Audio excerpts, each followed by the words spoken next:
All right, so to sort of summarize what we've been talking about, if you get asked to give the molecular shape from a formula, you're going to do three things. The first one is you're going to draw the Lewis structure. From that, you will be able to figure out what the VESPR electronic structure is. And then using those lone pairs that you have also identified while doing the VESPR model, you can decide on the molecular shape. Now, when we're doing this, the steric number is going to be what is responsible for giving you the electronic structure. What is the steric number? You're going to sit there and say, okay, what atoms are bonded to the central atom? Okay, because we don't care whether it's a single bond or a double bond. We just want to know how many are bonded to the central atom. And then how many sets of lone pairs are on the central atom? So what we're going to do is we're going to build up a list of molecular shapes. And we do that by talking about, first of all, the steric number, which we can call Sn. That will immediately give us the electronic shape. After that, we're going to start talking about, hey, are there any lone pairs? How many are there? Is there 0 lone pairs? 1 lone pair? And some of these will not even have entries. 2 lone pairs, 3 lone pairs, or as many as 4 lone pairs, depending on what the situation is. For instance, here we have something. This is ozone. We talked about ozone a little bit in a previous chapter. We see the steric number, okay? Number of atoms bonded. Okay, so there's 1 bonded here. There's a second one. And the number of lone pairs on the central atom. Oh, so that's a lone pair. So this would have a steric number of 3. This would give you that the electronic shape is trigonal planar. But if we go further and say 2 of them are from bonds and the third one is from a lone pair, we see the lone pair is distorting the shape, and we end up having to say that this is a shape that is simply called bent. Here's another example. Here's a nitrogen with 3 fluorines bonded to it. Okay, so 3 atoms are bonded to it, 3 fluorines are bonded to it, and there's a lone pair. So the steric number then becomes a 4. That's the electronic shape. But one of them is a lone pair again. So we end up with a trigonal pyramidal shape because the central one is raised up a little. Here's a sulfur tetrafluoride. When we come up with the Lewis structure, we find this. How many are bonded to it? 1, 2, 3, 4. And there's 1 lone pair. So your steric number is a 5, like that. So this is the trigonal bipyramidal electronic shape. But one of them isn't an atom. It's a lone pair. Now why, and this is one of the fine points, why did I put it there on the equator and not at one of the axial areas? It's pushing against all the other electron areas, right? If it's pushing against them, these 2 are the closest. They're 90-degree angles. These 2 are 120-degree angles. That's not very much. If I put it in the axial position and have that be the lone pair, it would be 90 degrees to 3 different electron areas. So this has less energy associated with it. That would be a lower energy configuration. So that's why this one is where it is. Now, that gives rise to us also having to say, what is the shape? Okay, so if I do this with it, this is a seesaw. That's the shape. So let's start trying to build up our list now that we know a little bit about how this might work. If our steric number is 2, that's a situation like this. The electronic shape is linear.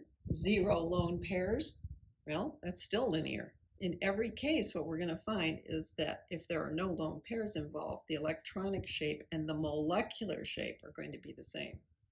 All right, let me just underscore that these from here, starting from here, going out to here, these are molecular shapes.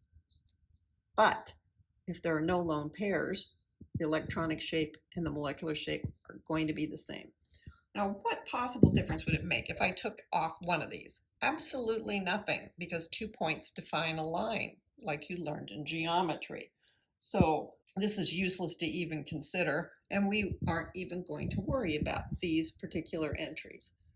That was nice to not have to worry about those entries.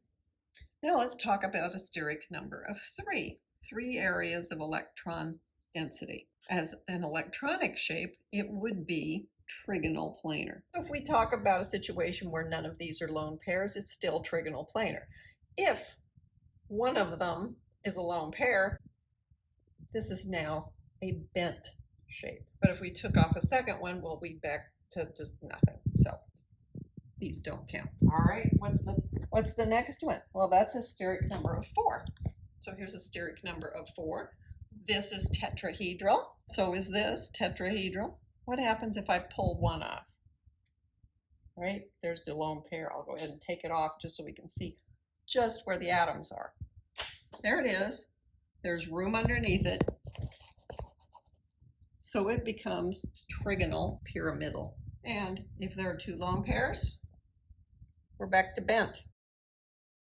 What's up next? A steric number of 5. That's this guy, the trigonal bipyramidal.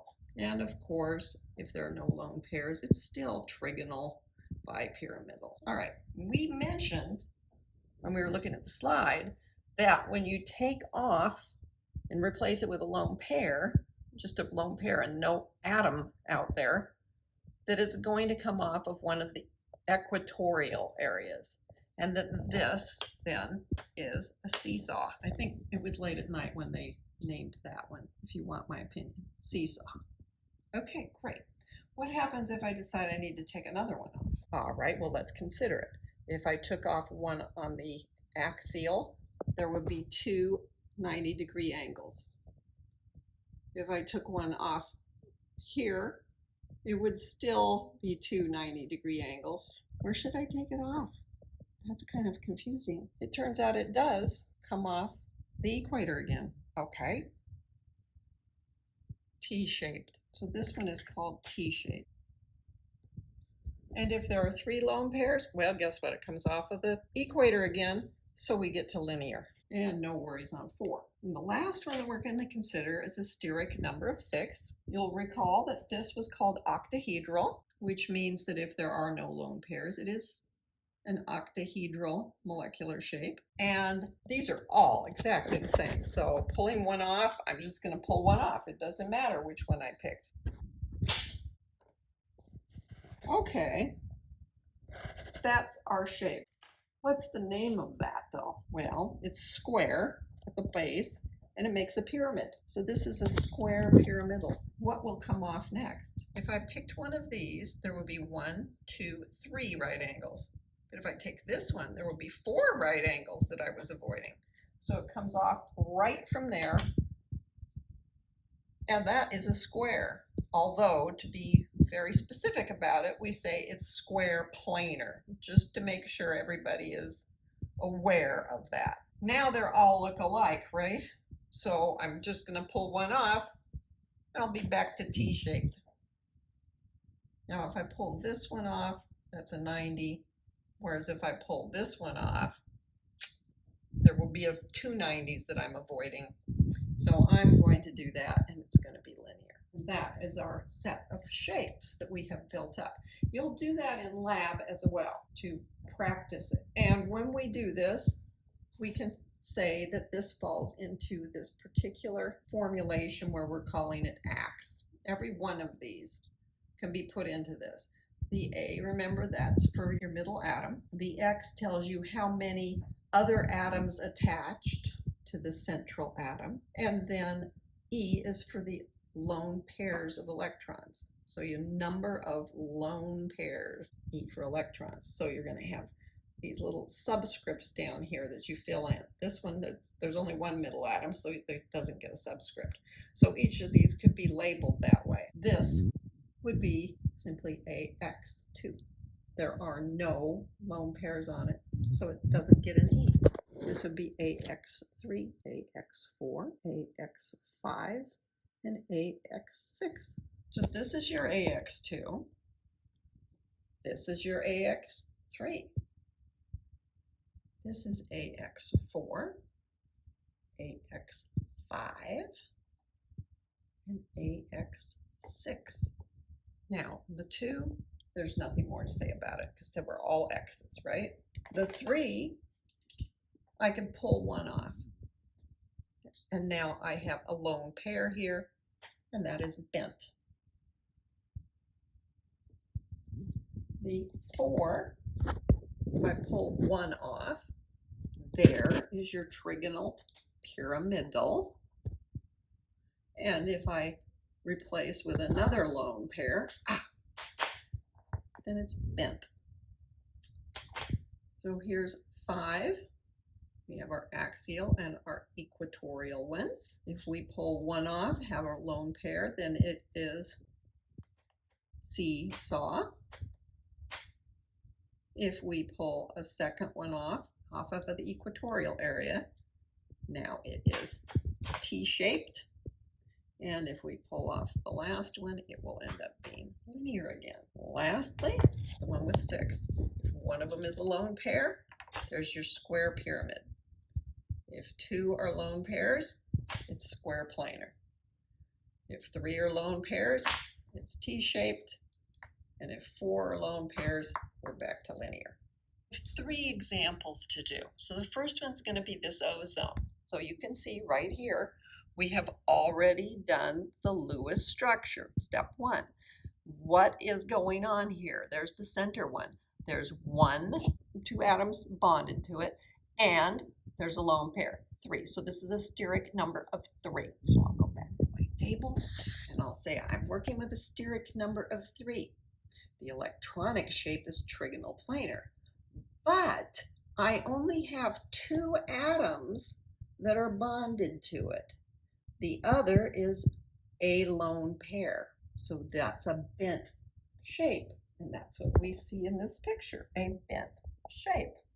All right, the next one is the nitrogen trifluoride. So with the nitrogen trifluoride, we're starting with this sort of a situation, right? Electronically, we would say it had 1, 2, 3, 4 areas of electron density, but this one isn't an atom.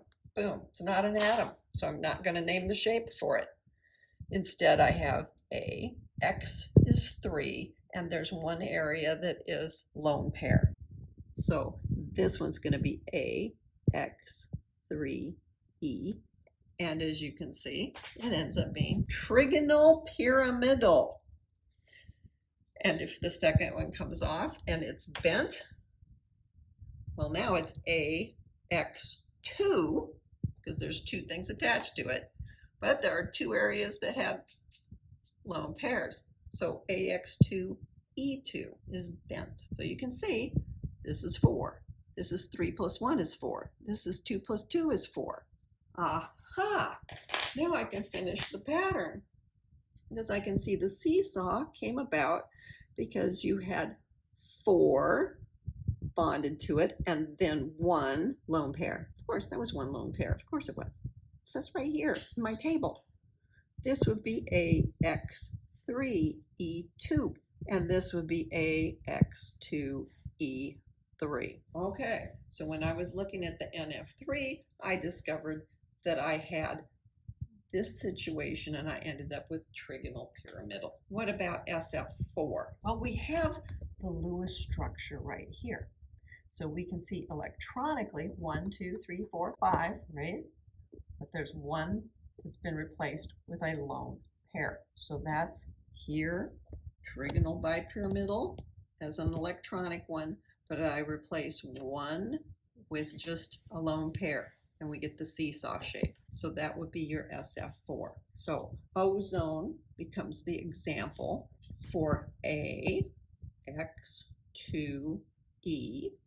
and we identify it as a bent molecular shape. NF3 becomes an example of AX, 3 of them, and one lone pair. And F3, there's one lone pair. So X3 and E shows up.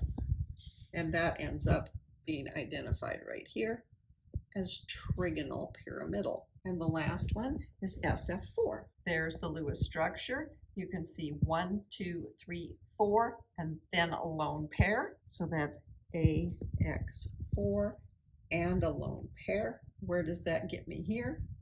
This adds up to 5, right? So I'm going to look at 5, AX4E, and that's going to be a seesaw. And you can see if you turned this, those would be the legs, and then this would be the actual seesaw that could go up and down on those legs.